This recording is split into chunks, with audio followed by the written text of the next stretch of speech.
तुमच्यासुद्धा बाळाचं खूप पोट दुखतं आहे, सारखं कोलिक पेन होतं आहे, पोट दुखतं आहे, गॅस होतो आहे आणि तुम्ही त्यासाठी हे टमी रोल घ्यायचा विचार करताय, तर खरंच हे काम करतं का?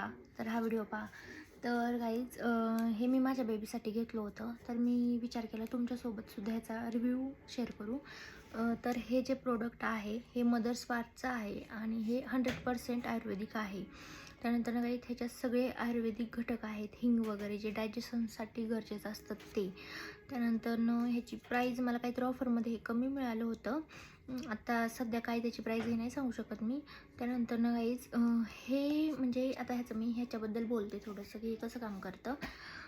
तर मी पहिल्यांदा सांगते तुम्हाला की हे यूज केल्यानंतर ना असं नाही की तुमच्या बाळाचं कोलिक थांबेल पूर्णपणे, गॅस पूर्णपणे थांबेल किंवा तुम्हाला औषध द्यायला नाही लागणार, हे बाहेर न लावलं म्हणजे काम होईल, तर असं नाही आहे गाईज.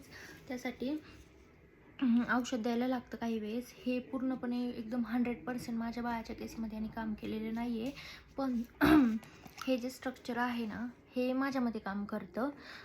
कारण हे थोडंसं असं दबाव आणतं पोटावरती जेव्हा बाळाच्या पोटात गॅस असतो आणि इंटेस्टाईनच्या असं गोल आपण जर बोटाने सुद्धा मसाज केला तरी तो गॅस पास होतो.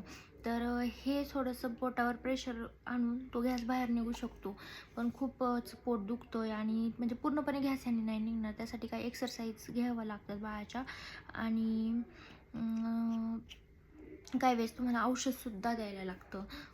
तर ह्याचा रिव्ह्यू तुम्हाला म्हणजे तुमचं बजेट नसेल किंवा तुम्हाला विनाकारण पैसे नसतील घालवायचे तर खरंच हे गरजेचं नाही आहे. तुम्ही साधं आपलं जे मसाजचं ऑइल आहे ते सुद्धा घेऊन पोटाच्या अराउंड मसाज केला तर गॅस पास होणार आहे. तर माझा अनुभव असा आहे की म्हणजे ह्यातल्या प्रोडक्टमुळं ते गॅस बाहेर नाही निघत. तर चलो बाय, थँक्यू फॉर वॉचिंग.